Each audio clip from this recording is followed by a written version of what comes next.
So let's start today's topic. आज topic आपको दिख रहा होगा यहाँ पर आपके स्क्रीन के ऊपर। क्या है हमारा? पैराजंबल। एक पार्ट हम ऑलरेडी कर चुके हैं, उसका सेकंड पार्ट हम करने वाले हैं। ठीक है, आज सेकंड सीट हम सॉल्व करेंगे। चलो तो स्टार्ट करते हैं। सॉल्व कैसे करना आपको मैंने बताया हुआ है। सॉल्व करने का तरीका क्या है? कंप्लीट आपको पूरा रीड करना है। क्या करना है? पहले तो जितने भी आपको सेंटेंस दिए होंगे सबको स्टार्टिंग से लेकर के एंड तक ए टू जितना भी दिया होगा, ए बी सी डी जितना भी दिया होगा सेंटेंस, आपको सबको रीड करना है। रीड करने के बाद आपको वहां पर क्या लगाना है? अप्लाई करना है रूल्स। कौन कौन से रूल्स हैं? फर्स्ट रूल क्या है कि अगर किसी सेंटेंस में किसी पर्सन का नाम आ रहा है, किसी कंपनी का नाम आ रहा है, तो वहां पर क्या करोगे आप? तो पहले उसी को आप रखोगे कि ओपनिंग वहीं से होगा। ठीक है। सेकेंड रूल क्या था? अगर सेंटेंस के स्टार्टिंग में दैट, दीज, दोज, दस, ये सब अगर स्टार्टिंग में आ रहे हैं तो ये फर्स्ट कभी भी नहीं हो सकते। स्टार्टिंग इनसे कभी भी हम नहीं कर सकते कि अरेंज करते समय ये हमारा फर्स्ट नहीं आएगा कभी भी सेंटेंस के स्टार्टिंग में। ठीक। और अगर प्रोनाउन अगर आया हुआ है other than I and you, तो वो भी स्टार्टिंग में नहीं आएगा। क्लियर हो गया? ये रूल क्या है हमारा कि अगर कोई प्रोनाउन आया हुआ है किसी सेंटेंस में other than I and you, तो भी सेंटेंस का स्टार्टिंग नहीं हो सकता है। क्लियर? आ गया समझ में सभी को? चलो, और देखो यहां पर क्या करना होता है। पहले तो आपको फर्स्ट सेंटेंस और लास्ट सेंटेंस ये पहचानना होता है। सबसे मेन काम ये होता है आपके पैराजंबल के अंदर। तो फर्स्ट सेंटेंस कैसे पहचानोगे?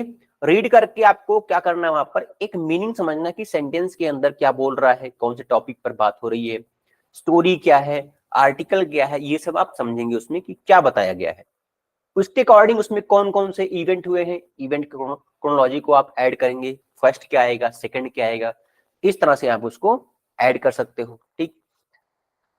और लास्ट कैसे होगा? देखो कहीं पर अगर कंक्लूजन दिया गया है तो हमारा क्या होता है, वो लास्ट होता है। ठीक है।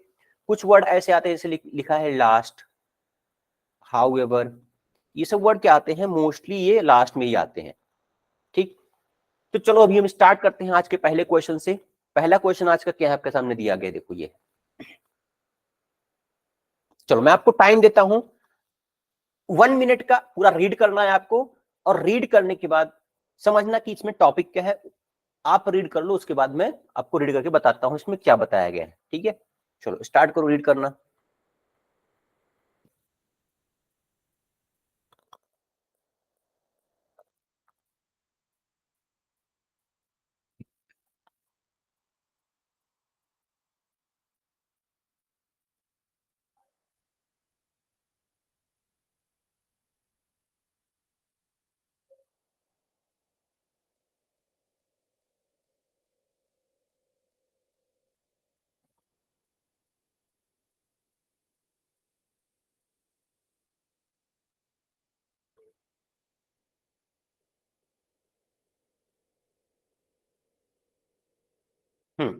रीड कर लिए सब लोग मुझे लगता है। चलो देखते हैं क्या क्या दिया गया है। फर्स्ट सेंटेंस में क्या है देखो, a group of media persons have now taken the responsibility of educating people regarding the reality shows।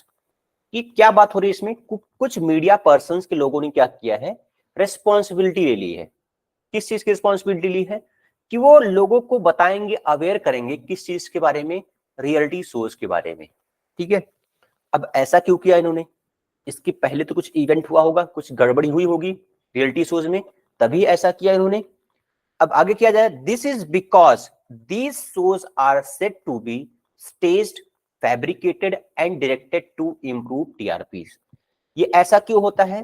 क्योंकि जो शोज है, रियलिटी शोज है, इनको किस तरह किया गया है, ये बहुत ही फैब्रिकेटेड, मतलब इनको बुना जाता है अपने हिसाब से। और उससे क्या करते हैं वो लोग, वो उनसे टीआरपी अपनी इंप्रूव करते हैं, टीआरपी बढ़ाते हैं। ठीक है। मतलब मेन फोकस क्या है इनका, टीआरपी इंक्रीज करना। आगे क्या बोला गया, the reality shows on TV have been attracting huge viewership recently. Recently क्या हुआ है कि जो टीवी शोज है, रियलिटी शोज हैं, उन्हें बहुत, जो उनके व्यूअर्स हैं उनको बहुत ज्यादा अट्रैक्ट किया है। ठीक। Owing to their effort, the public has now realized. उन लोगों के एफर्ट को मान करके पब्लिक ने रियलाइज किया क्या? The truth behind the reality shows and such shows are fast losing their hold. अब देखो, जो ग्रुप ऑफ मीडिया पर्सन से उन्होंने क्या किया, इनिशिएट किया कि हम लोगों को अवेयर करेंगे। अब लोगों में देखो यहां पर क्या किया, लोगों को अवेयर करने का स्टार्ट किया, तो लोग क्या हुए, उससे उनके एफर्ट को समझे और उन्होंने रियलाइज किया कि इनके पीछे जो रियलिटी शोज है कुछ ना कुछ उनके पीछे ट्रुथ है, कुछ रियलिटी है, ठीक है। और उसके बाद से क्या हुआ, जो यहाँ पर टीवी शोज हैं उन्होंने अपना व्यूअरशिप खोना शुरू किया, मतलब व्यूअरशिप कम होने स्टार्ट हो गई। Through the name infers real viewers are being exposed to a lot of unreal content. जैसा कि इसका नाम ही है, यहाँ पर क्या बोला गया है, थ्रू द नेम इन्फर्स, जैसा कि इसका नाम ही है, real viewers are being exposed, but जो यहाँ पर उनको देखने वाले हैं उनको एक्सपोज मतलब क्या होता है, उनको क्या दिखाया जा रहा है, अनरियल कंटेंट दिखाए जा रहे हैं उनको। नाम तो है रियलिटी शोज, बट उनको दिखाया क्या जा रहा है, unreal content. The public however is drawn to such content of the reality shows and unaware of this fabrication. जो पब्लिक है वो क्या है, इन शोज के झांसे में आ जाती है, वो अट्रैक्ट हो जाती है।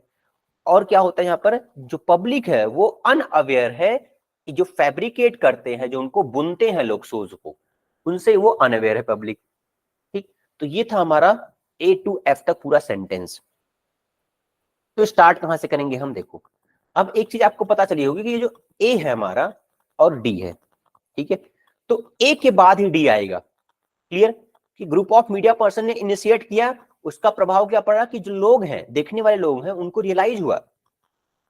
ठीक है, ग्रुप ऑफ मीडिया पर्सन ने एजुकेट करना स्टार्ट हुआ, तो लोगों के अंदर ये रियलाइज हुआ कि ये तो हाँ कुछ ना कुछ इसमें गड़बड़ी है। ठीक, तो ए के बाद डी आएगा। ठीक है, ये तो आप समझ के चलो। ठीक, चलो बट आगे देखते हैं स्टार्टिंग कहां से करेंगे हम।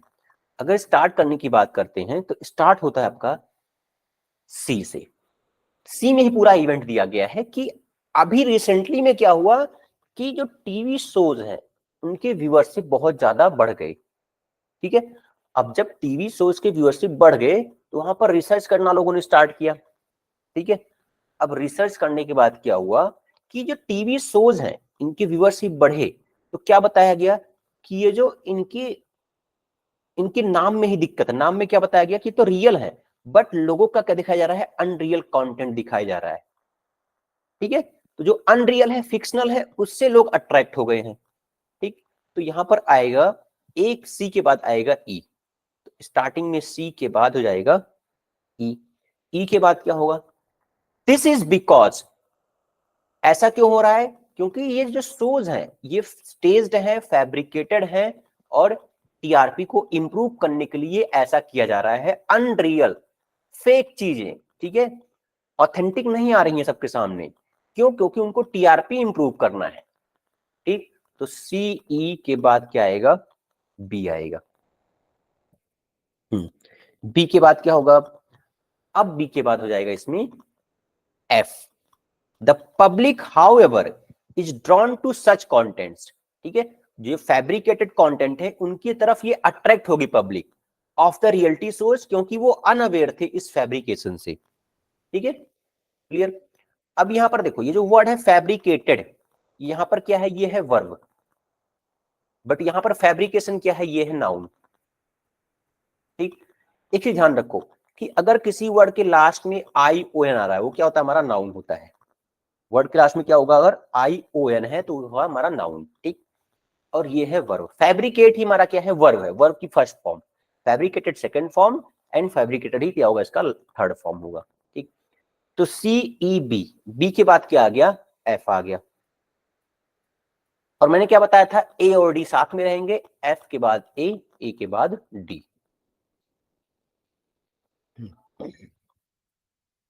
आ गया सभी को समझ में ये। अब एक बार फिर से मैं आपको रिपीट कर देता हूं, पूरा पैराग्राफ क्या था कि जो यहाँ पर रियलिटी शोज है रिसेंटली क्या हुआ, उनके व्यूअरशिप बढ़ गए।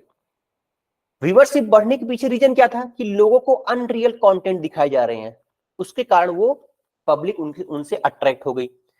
फिर क्या होता है कि जो ये अनरियल कंटेंट दिखाने के पीछे रीजन क्या है उनका, कि वो अपने व्यूअरशिप, अपने टीआरपी को इंप्रूव करना चाहते हैं, ठीक है, और वो किस तरह से शो बना रहे हैं कि वो लोग उससे अट्रैक्ट हो जाए, ठीक।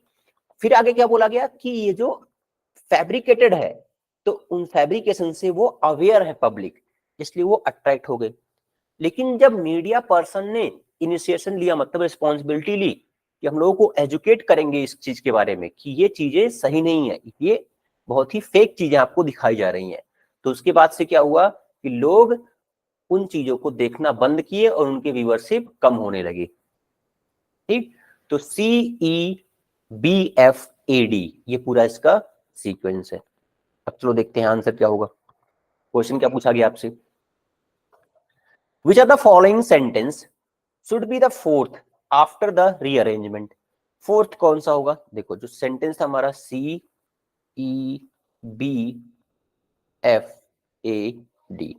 तो फोर्थ कौन सा इसमें, 1 2 3 फोर्थ, फोर्थ हमारा F, ठीक।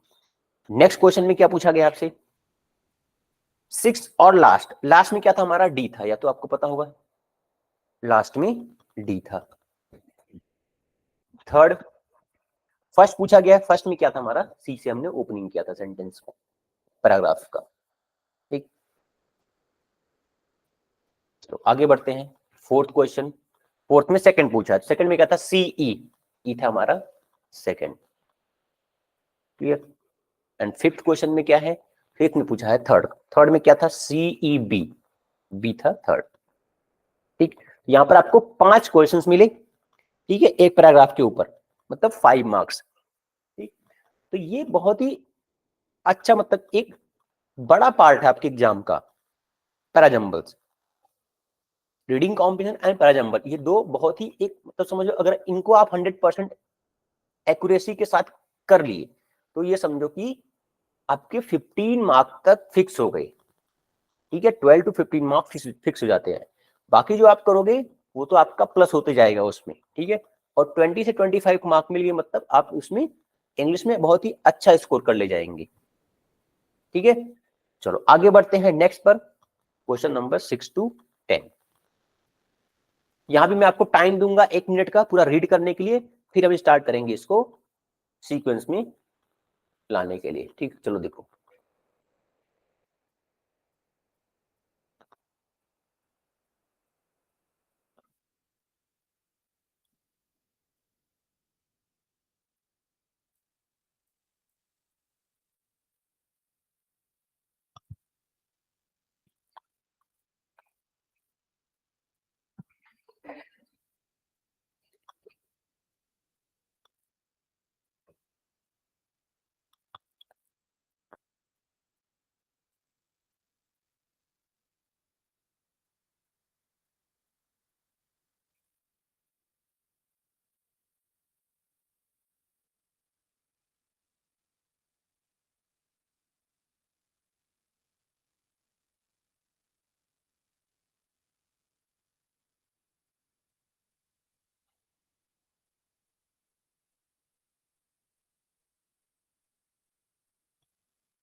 चलो देखते हैं क्या दिया गया इसमें आपको।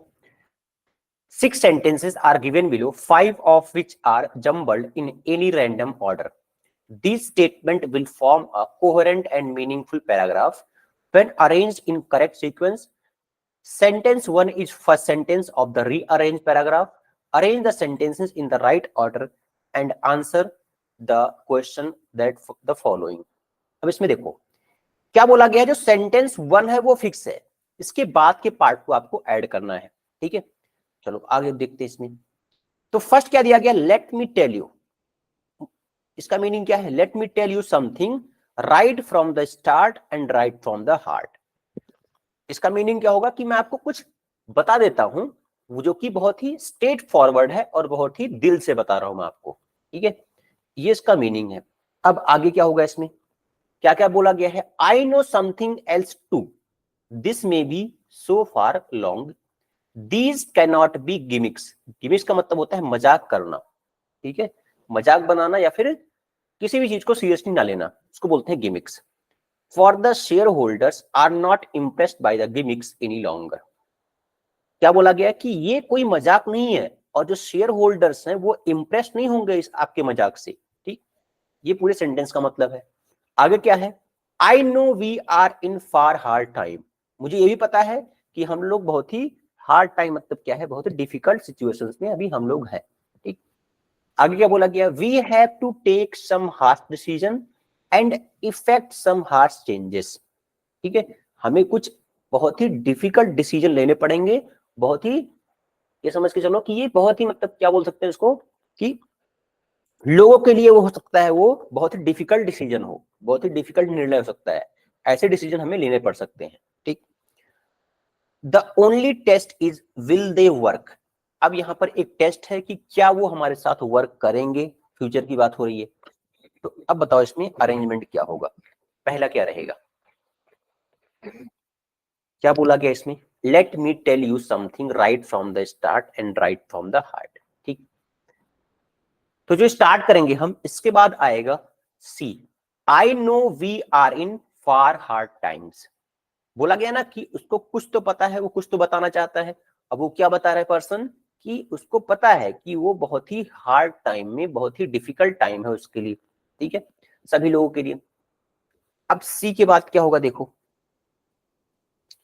आई नो समथिंग एल्स टू, अब यहां पर क्या बोला कि मैं तो कुछ जानता हूं, और वो क्या जानता है, कि वो सबके लिए वो हार्ड टाइम है, और क्या बोला कि I know something else too, मैं कुछ और भी जानता हूं, मैं कुछ और बताना चाहता हूं, उसको क्या बता रहा है वो, this may be so far long, ठीक है, कि मैं कुछ और जानता हूं जो कि बहुत ही लंबे समय से मैं इसको समझ रहा हूं या फिर जान रहा हूं।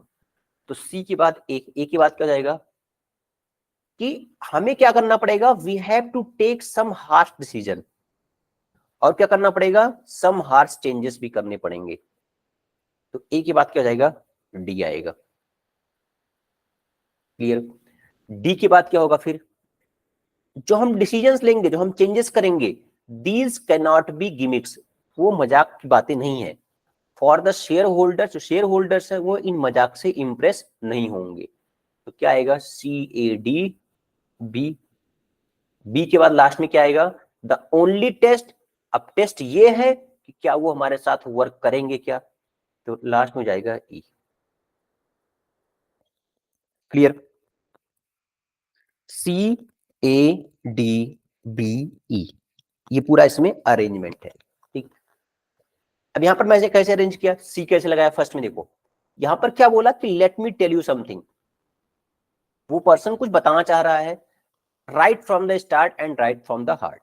अब क्या बता रहा है वो, ये दो चीजें एक साथ आएंगी, ए और सी, पहले क्या आएगा इसमें, पहले सी आएगा, क्योंकि उसने क्या बताया कि जो मैं जानता हूं कि हम लोग बहुत ही एक डिफिकल्ट टाइम से गुजर रहे हैं, और क्या फिर क्या होगा, कि मैं कुछ और ऐसा जानता हूं, ठीक है, कि जो बहुत टाइम से मैं समझ रहा हूं, जान रहा हूं, और वो क्या बता रहा है कि वी हैव, क्या करना पड़ेगा हमें, जैसा वो जान समझ रहा है उसके अकॉर्डिंग क्या करना पड़ेगा लोगों को, कि उनको एक हार्श डिसीजन लेने पड़ेंगे और हार्श चेंज करना पड़ेगा, ठीक है, क्लियर। और जो चेंज करेंगे वो चेंज सीरियस होना चाहिए, बहुत ही अच्छे चेंजेस, बहुत ही प्रोमिनेंट चेंजेस होने चाहिए, तभी जाकर के वहां पर कुछ इंप्रेस पड़ेगा।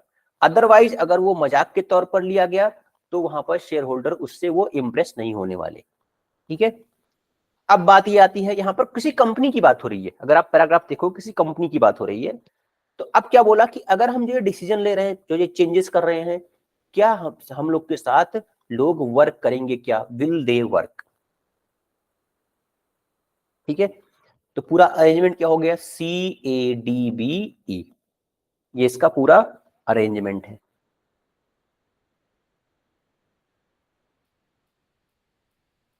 क्लियर। चलो आगे देखते हैं क्वेश्चन क्या है इस पर, देखो। हम्म फर्स्ट क्या पूछा गया, फर्स्ट अरेंज में फर्स्ट क्या होगा, फर्स्ट आ जाएगा हमारा सी, ये फर्स्ट था। नेक्स्ट क्या पूछा गया है, सेकंड, ये तो सिंपल पूछा गया आपसे, सी था, सी के बाद क्या था, सी ए था, हाँ ए था, सी ए डी बी ई, हाँ लास्ट में बी था। ठीक, सेकंड पूछा गया, थर्ड क्या हो जाएगा, थर्ड हो जाएगा डी। ठीक, फिर फिफ्थ पूछा गया है, फिफ्थ का मतलब लास्ट पूछा गया है। ठीक, फिफ्थ हो जाएगा हमारा ई। क्लियर। एंड लास्ट एक सेंटेंस हमारा टेंथ क्वेश्चन में क्या पूछा गया, फोर्थ, तो फोर्थ में क्या था, फोर्थ में था बी। ये पूरा अरेंजमेंट एक बार फिर से अरेंजमेंट लिख देता हूँ, अरेंजमेंट क्या था, सी ए डी बी ए, ये पूरा इसका अरेंजमेंट था पैराग्राफ का। ठीक है,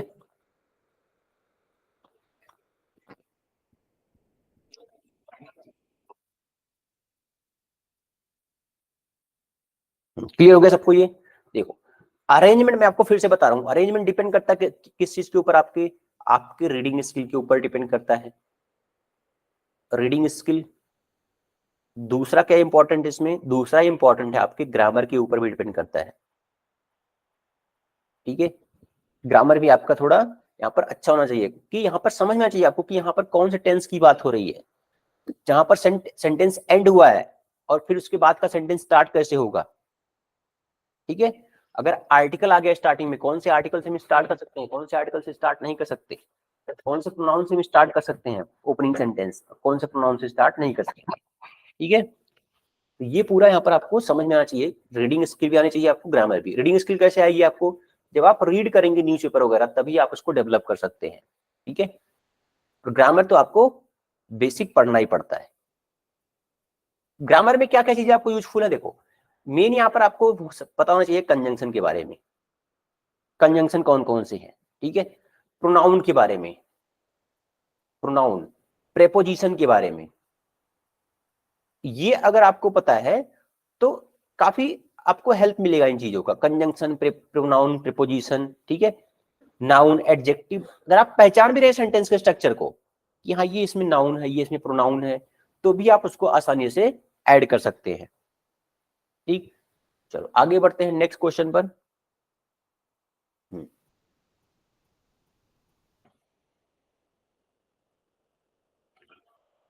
अब आपके सामने ये दिया गया है 11 to 15, अब मैं टाइम देता हूं आपको 1 मिनट का, रीड करो इसको।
चलो स्टार्ट करते हैं अभी। देखो क्या क्या दिया गया इसमें, फर्स्ट सेंटेंस क्या है, बोला क्या इसमें, रीअरेंज करना है आपको A B C D E F को प्रॉपर सीक्वेंस में, हाँ केवल अरेंजमेंट ही करना है हमें।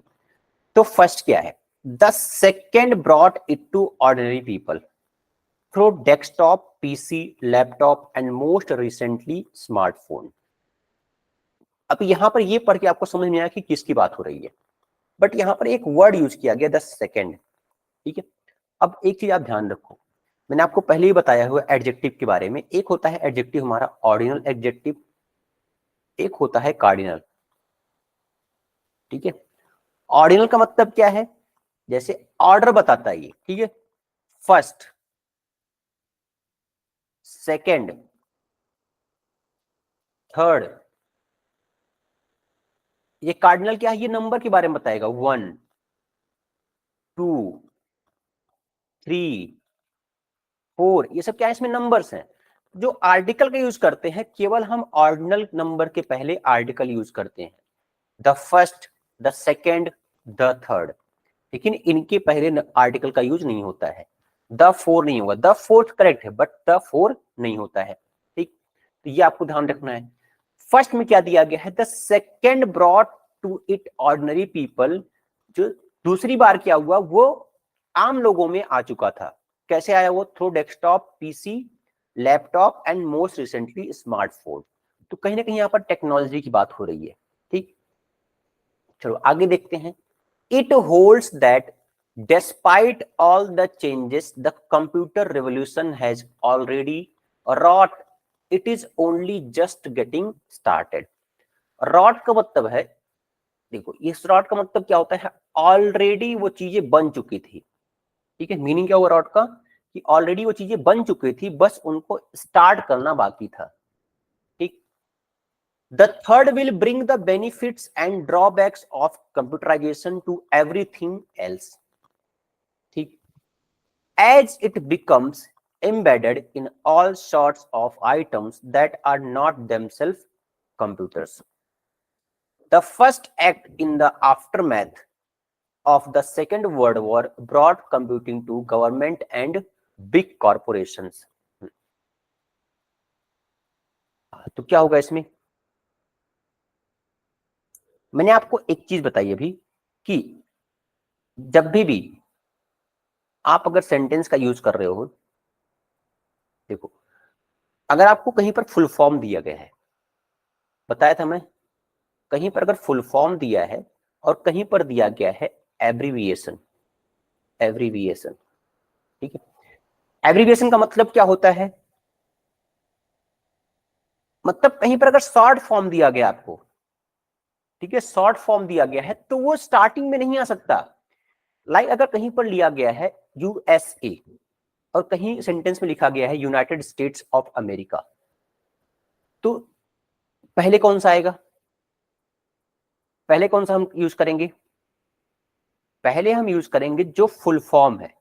ठीक है, full form like United states of America, ये पहले हम यूज करेंगे। ठीक है, उसके बाद के सेंटेंस में क्या आएगा? उसके बाद के सेंटेंस में हम यूज करेंगे यूएसए।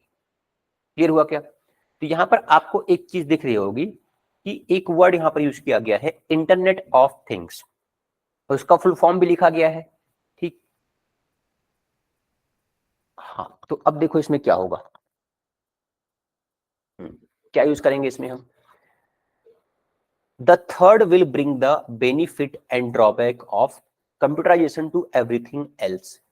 देखो यहां पर एक में बात हुई है सेकंड, एक में बोला गया है थर्ड, एक में बोला गया है फर्स्ट। ये तीन चीजें आपको दिख गई होंगी, सिंपली दिख रही है तीनों चीजें आपको, फर्स्ट सेकंड थर्ड। तो इनको तो आप अरेंज कर लोगे, सिंपली अरेंज कर सकते हो इसको। देखो एक चीज यहां पर एक वर्ड आया हुआ है आफ्टर मैथ। आफ्टर मैथ का मतलब क्या होता है? कि किसी चीज के बाद, इफेक्ट होने के बाद, एक होता है कॉन्सिक्वेंसेस, एक होता है आफ्टर मैथ। कॉन्सिक्वेंसेस का मतलब क्या है? कि उसका प्रभाव क्या पड़ा है, किसी भी इवेंट का प्रभाव क्या पड़ा, उसको बोलते हैं कॉन्सिक्वेंसेस। आफ्टर मैथ का मतलब क्या है? कि एक इवेंट होने के बाद दूसरा कौन सा इवेंट हुआ है, उसको बोलते हैं आफ्टर मैथ। क्लियर? आगे समझ में ये आफ्टर मैथ का मतलब। तो अगर हम बोलेंगे स्टार्टिंग कहां से करेंगे हम, कहां से स्टार्ट होगा ये? तो देखो मैंने आपको बताया फुल फॉर्म का मतलब, फुल फॉर्म अगर स्टार्ट हो रहा है कहीं से तो वो स्टार्टिंग में रहेगा एफ। ठीक है, और देखो ये प्रोनाउन आया हुआ यहां से, तो स्टार्ट नहीं कर सकते हम। द आर्टिकल मैंने बताया था कि द आर्टिकल से स्टार्ट होता है, बट द यहां भी आया हुआ है, द यहां भी आया हुआ है, यहां भी द आर्टिकल, यहां भी द आर्टिकल। तो इससे तो आप गेस नहीं कर सकती कौन सा हमारा फर्स्ट आएगा। ठीक है, तो क्या करना है आपको कि पहले तो पूरा रीड करना है, उसके बाद स्टार्ट करना है। देखो दोनों चीजें का यूज करना है आपको, रीडिंग का भी और ग्रामर का भी। ग्रामर कैसे यूज किया कि बी तो नहीं हो सकता, स्टार्टिंग में ई तो आएगा नहीं, क्योंकि प्रोनाउन इट से कभी भी हमारा सेंटेंस स्टार्ट नहीं होगा। तो फिर हमने क्या यूज किया? कि अब आए हम लोग रूल के ऊपर कि जब फुल फॉर्म दिया होगा तो वो तो स्टार्टिंग में आता है, तो फुल फॉर्म हमारा क्या हो जाएगा स्टार्टिंग में। The internet of thing is a clumsy name for a big data. ठीक है, ये बिग डेटा का ही एक मतलब, क्लमजी का मतलब क्या है कि वो बहुत ही यूजुअल एक नेम है उसका। ठीक है, बिग आइडिया। ठीक है, clumsy name of a big idea, एक बहुत ही बड़े थॉट का, बहुत ही बड़े सोच का, एक उसी का एक नाम है इंटरनेट ऑफ थिंग। ठीक, चलो आगे बढ़ते हैं। एफ के बाद क्या होगा? एफ के बाद आएगा बी। अब बी में क्या बताया गया है? It holds that despite all changes the computer revolution has already wrought. जो कंप्यूटर का रेवोल्यूशन था वो ऑलरेडी चालू हो चुका था, मतलब इन प्रोसेस था वो, बस क्या करना था उसको, it is only just getting started. मतलब लोगों के दिमाग में, लोगों के थॉट्स में वो डेवलप हो चुका था, बस उसको किसमें, उसको बस लेके आना था पूरे वर्ल्ड के अंदर, लोगों के सामने लेके आना था उस चीज को। ठीक है, तो एफ के बाद हो जाएगा हमारा बी। बी के बाद क्या आएगा? अब यहां से हम स्टार्ट करेंगे क्रोनोलॉजी को। अब कैसे स्टार्ट हुआ? जो फर्स्ट एक्ट हुआ, फर्स्ट एक्ट में क्या हुआ?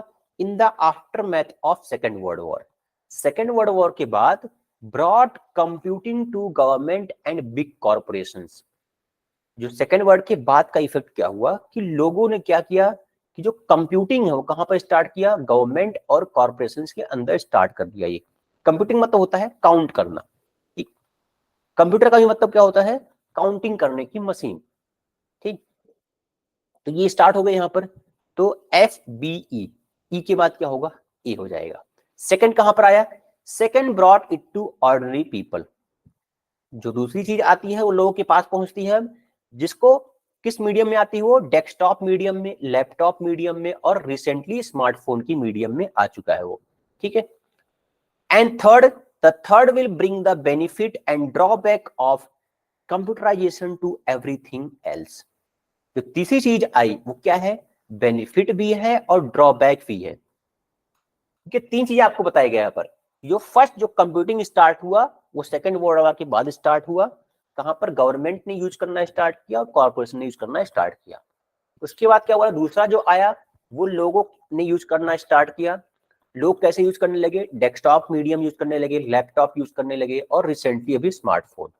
बट अब जो चीजें चल रही हैं वो लोगों के लिए बेनिफिशियल भी है और ड्रॉबैक भी है। ठीक है, किस चीज का? कंप्यूटराइजेशन का। क्लियर? To everything else. आगे समझें तो क्या क्या हो गया इसमें, इसका अरेंजमेंट। एफ बी ई,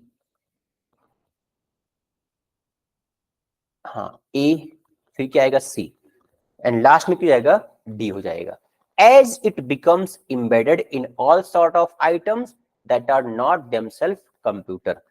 जैसा कि आप लोग देख सकते हो कि जो अब चीजें आ रही हैं उसमें भी क्या है वो, कि वो कंप्यूटर नहीं है लेकिन उनके अंदर भी कंप्यूटराइजेशन किया हुआ है, तो वो भी क्या होंगे? वो ड्रॉबैक या फिर बेनिफिट्स हो सकते हैं उनके।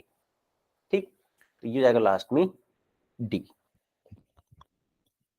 क्लियर?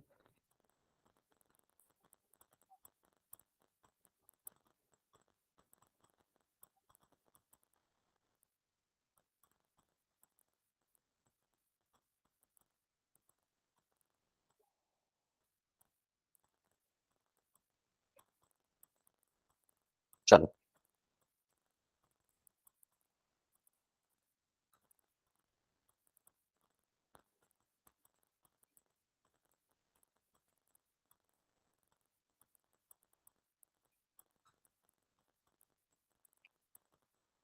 आगे बढ़ते हैं। जैसा भी कहिए क्वेश्चन क्या क्या है, देखते हैं क्वेश्चन। फर्स्ट क्वेश्चन क्या पूछा गया है? First sentence. तो फर्स्ट सेंटेंस क्या था इसमें? फर्स्ट सेंटेंस था एफ। ठीक है, क्या पूछा गया है? Third sentence. ये ध्यान रखना है सॉल्व करते समय कि पूछ क्या रहा है। थर्ड सेंटेंस पूछा है, थर्ड क्या था? एफ बी ई, थर्ड था ये। नेक्स्ट क्या है? 13, 13 में पूछा गया है फोर्थ सेंटेंस। फोर्थ में क्या था? एफ बी ई ए फोर्थ था। एंड लास्ट क्या था? 14 में पूछा गया लास्ट सेंटेंस। लास्ट सेंटेंस हमारा सी डी, हाँ लास्ट सेंटेंस डी। और क्या है? फिफ्थ क्वेश्चन में पूछा गया सेकंड सेंटेंस, तो एफ के बाद बी था, ये पूरा सीक्वेंस है, एफ बी ई ए सी बी, ये पूरा इसका सीक्वेंस था। क्लियर हो गया ये?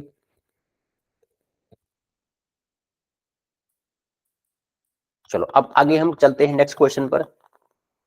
वही आपको दूंगा मैं टाइम 1 मिनट का रीड करने के लिए, उसके बाद हम सॉल्व करेंगे उसको। देखो नेक्स्ट क्वेश्चन आपके सामने है।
क्या है 16 से 20 में?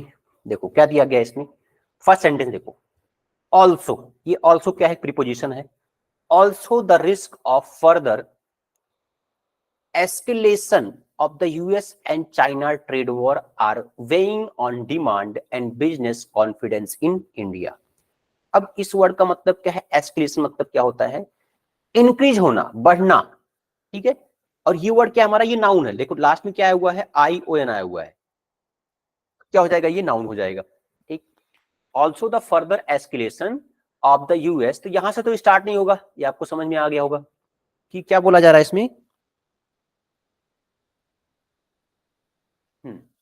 क्या बोला जा रहा है इसमें कि जो फर्दर और आगे चीजें बढ़ती जा रही हैं, एस्केलेशन मतलब क्या होता है, रिस्क, रिस्क की बात हो रही है यहाँ पर, रिस्क बढ़ती जा रही है of US China trade war are weighing on demand and business confidence in India. और देखो नेक्स्ट क्या दिया गया है, दोज कट्स, मैं आपको बोला दीज दोज दैट, इन सबसे स्टार्ट नहीं होगा, तो ये दोनों बाहर हो गई। Those cuts, in addition to suite of recently announced physical measures, could provide some cushion for the economy in the coming months. Clear? The Indian economy likely expanded at its slowest pace in more than 5 years in April-June quarter, driven by a weak investment growth and sluggish demand. अब इस पूरे sentence का मतलब क्या है, जो Indian economy है, likely मतलब क्या है कि हो सकता है, तब ये मोस्टली प्रोबेबल है ये ऐसा कि क्या होगा, वो जो एक्सपांड करेगी वो अपने एकदम स्लोएस्ट मतलब सबसे कम पेस के ऊपर, सबसे कम स्पीड के ऊपर, मोर देन 5 years इन अप्रैल जून, पिछले 5 सालों के अंदर सबसे कम उसका स्पीड रहेगा। पेस का मतलब होता है स्पीड, ठीक है, किस चीज का, ग्रो करने का। ड्रिवन बाय, ऐसा क्यों होगा, क्योंकि वीक इन्वेस्टमेंट है और ग्रोथ, स्लगिश डिमांड, डिमांड भी कम है, ठीक है। स्लगिश का मतलब क्या होता है, कम होना, डिक्रीज होना, ठीक। आगे देखो, if the forest sorry forecast is realized it would be the weakest start in the first 3 months of a physical year in 7 years। अगर हम फोरकास्ट, फोरकास्ट का मतलब क्या होता है, अगर हम डेटा कलेक्ट करके कहीं पर अगर डेटा कलेक्ट करते हैं, उसके बाद हम किसी डिसीजन को बताते हैं, तो उसको बोलते हैं फोरकास्ट करना, ठीक है। Realize it would be the weakest start, वो अभी तक का क्या होगा, सबसे वीक मतलब सबसे कमजोर स्टार्ट है इन the first 3 months of a physical year in 7 years, ठीक है। Under such circumstances the RBI has cut total of 110 basis points in the repo rate since February। फरवरी से क्या कर चुकी है आरबीआई, अभी तक 110 बेसिस पॉइंट ये कट कर चुके हैं रेपो रेट के अंदर। आगे क्या बोला गया है, the central banks August meeting forecasted such concern when the policymakers were worried about weak growth and indicated further rate cuts in the next few months to boost the slowing economy. अब देखो इसमें एक चीज आपको दिख रहा होगा, यहां पर दिखा कि आपको ये एक वर्ड है इसमें फोरकास्टेड, यहां भी वर्ड है, देखो कहां पर दिया गया था, फोरकास्ट दिखा। अब यहां पर आप कंफ्यूज सकते हो, यहां पर जो सेंट्रल बैंक है ये सेंट्रल बैंक का मतलब कौन है, ये आरबीआई ही को बोला गया है। तो ये कंफ्यूज करने के लिए कभी कभी ये इस तरह से ट्रिक खेल देते हैं लोग कि आरबीआई ना यूज करके यहां पर क्या यूज कर लिया कि हम सेंट्रल बैंक यहां पर लिख दिया। इसको लिख देंगे तो क्या करेंगे आप, कंफ्यूज जाएंगे। ठीक, तो अब बात आती है इसमें स्टार्ट कैसे करेंगे इसको हम।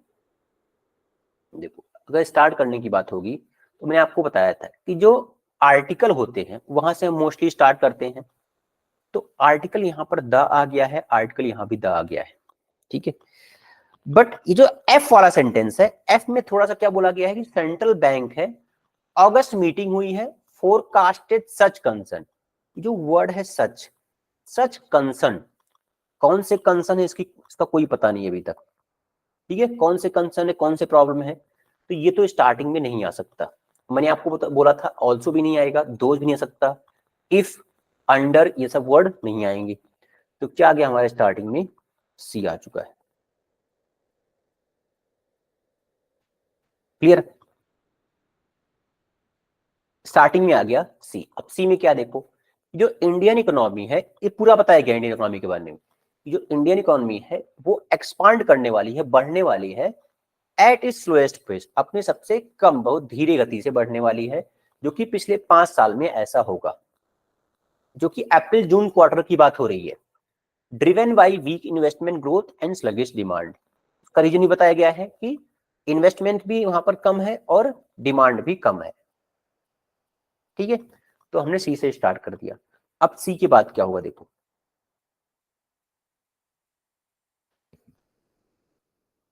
सी के बाद क्या आएगा देखो, सी के बाद हम ऐड करेंगे एफ को। The central banks August meeting forecasted such concern.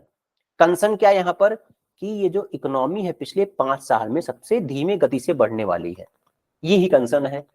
तो सेंट्रल बैंक ने अगस्त मीटिंग में फोरकास्ट किया कि ये जो कंसर्न है हमारा, ये जो प्रॉब्लम है, when the policy maker were worried about weak growth and indicated further rate cuts in the next few month to boost the slowing economy, ठीक है। कि जस्ट अ सेकेंड, एक मिनट।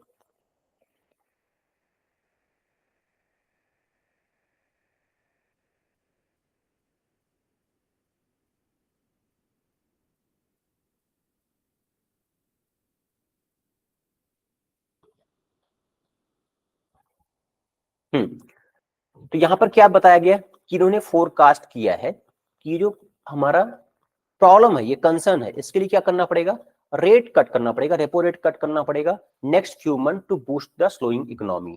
जो इकोनॉमी स्लो हो रही है उसको बूस्ट करने के लिए हमें रेट कट करने पड़ेंगे, ठीक है।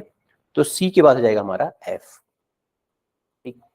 एफ के बाद क्या होगा, एफ के बाद आएगा हमारा D. If the forecast is realized, तो मैंने आपको बताया फोरकास्ट यहां भी है और फोरकास्टेड यहां भी है, दोनों जगह पर आया हुआ है, क्लियर। तो यहां पर फिर से क्या यूज करेंगे हम, if the forecast is realized, तो आ जाएगा सी एफ डी। अगर इसको हम मान के चलते हैं फोरकास्ट को, it would be the weakest start in the first 3 month. जो स्टार्ट होगा सबसे कम, सबसे स्लोएस्ट स्टार्ट होगा, सबसे वीकेस्ट होगा first 3 month of the physical year in 7 years. तो सी एफ डी हो गया। अब डी के बाद क्या होगा,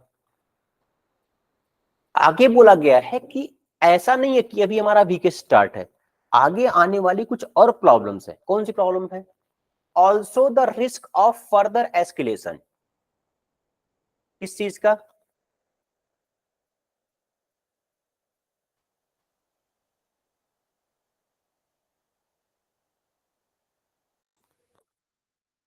इसका मतलब क्या है, फर्दर एस्केलेशन मतलब क्या है कि ये जो प्रॉब्लम है और बढ़ सकती है, क्यों बढ़ेंगी और ज्यादा, of the US and China trade war, ठीक है। क्योंकि यूएस और चाइना का ट्रेड वॉर स्टार्ट है, इसलिए ये प्रॉब्लम बढ़ने के और ज्यादा चांसेस हैं।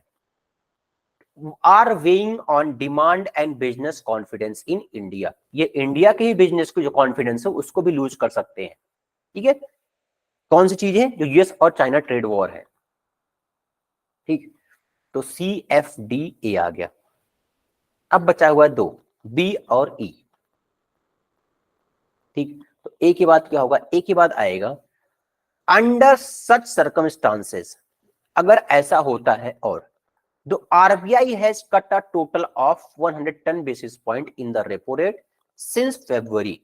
फरवरी से अब तक क्या किया है आरबीआई ने? 110 बेसिस पॉइंट कट किए हैं, मतलब कम कर लिए हैं, उनको रिड्यूस किया है। तो ई आएगा। ई के बाद में लास्ट में क्या होगा? Those cuts in addition to a shoot of recently announced physical measures could provide some cushion, cushion मतलब क्या होता है? सपोर्ट प्रोवाइड करेगा वो, for the economy in the coming month, जो आने वाले मंथ हैं, आने वाले महीने हैं, उसमें क्या करेगा? ये रेट कट इकोनॉमी को थोड़ा क्या करेगा? एक सपोर्ट प्रोवाइड कर सकता है। तो लास्ट में क्या जाएगा हमारा? बी हो जाएगा। ठीक है, तो अभी आपने क्या देखा यहाँ पर कि जो हमने पहले तो किसका हेल्प लिया यहाँ पर? पहले तो पूरा रीड किया हमने, फिर हेल्प क्या लिया कि जो ऑल्सो से तो स्टार्ट नहीं होगा। ऑल्सो का मतलब क्या होता है? भी। हिंदी में अगर बोलेंगे इसका मतलब क्या होता है? भी। तो यहां से तो स्टार्ट नहीं कर सकते हैं। और मैंने आपको बताया है these that these those that, इन सबसे भी स्टार्ट नहीं होगा। दा से स्टार्ट हो सकता है, तो इसको भी होल्ड पे रखते हैं हम। इफ से स्टार्ट नहीं होगा, ये क्या हमारा एक कंजंक्शन है। अंडर से भी, अंडर सच सर्कमस्टांसेस। ठीक है, यहां से भी स्टार्ट नहीं कर सकते हम। ये स्टार्ट होने लायक था, बट यहां पर पहले तो हमें टॉपिक बताना पड़ेगा ना, किस टॉपिक की बात कर रहे हैं। तो हमने स्टार्ट किया है इंडियन इकोनॉमी से, कंप्लीटली यहीं से स्टार्ट कर सकते हैं हम। जो इंडियन इकोनॉमी है वो, उसमें प्रॉब्लम है, वो अपने वीक फेज में चल रही है।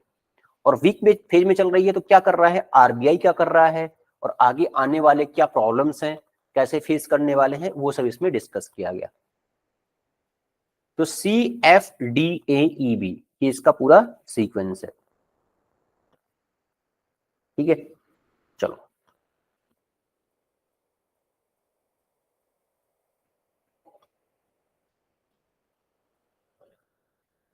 हाँ, अब इसमें आंसर क्या होगा? चलो बताओ इसमें क्या होगा आंसर। क्या पूछा गया? Second sentence. तो सेकंड क्या है? देखो, एक तो आता है आपके एग्जाम के अंदर, एक पूछता है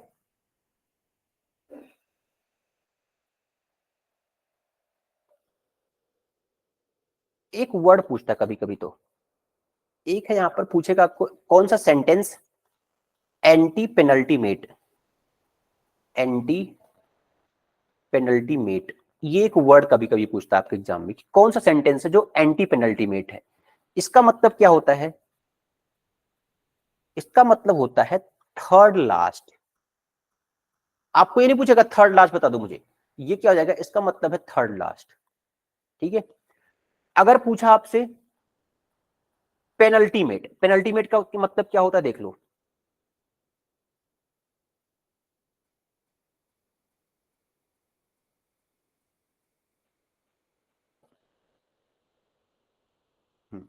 ये हो गया हमारा एंटी पेनल्टीमेट। एक है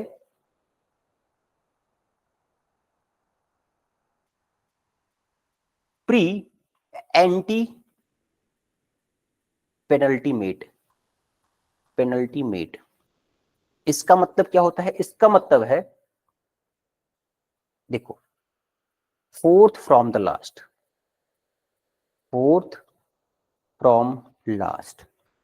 ठीक, ये थर्ड फ्रॉम लास्ट, ये है फोर्थ फ्रॉम लास्ट। ठीक, और एक वर्ड है इसमें एंटी पेनल्टीमेट, इसको भी देख लेते हैं हम।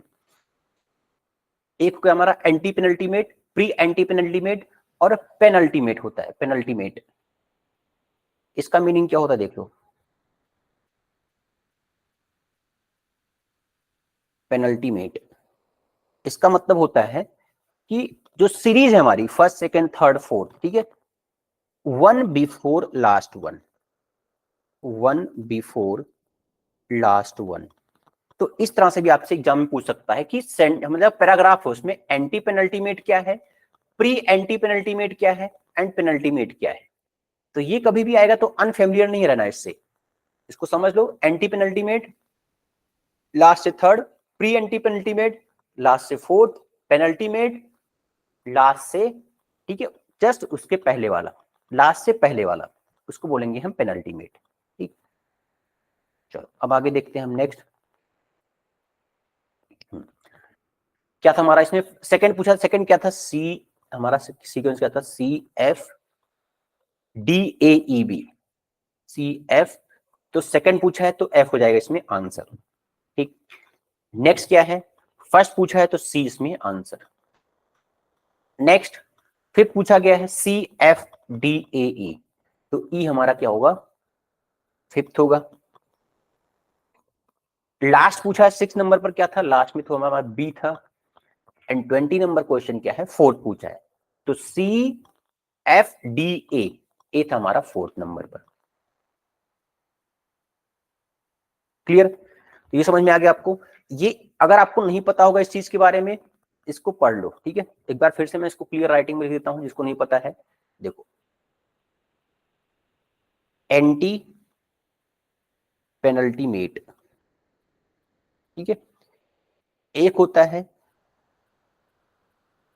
प्री एंटी पेनल्टीमेट, एक है पेनल्टीमेट। इसको नोट कर लेना अपने बुक में, ठीक है। Third from last, third from last and fourth from last,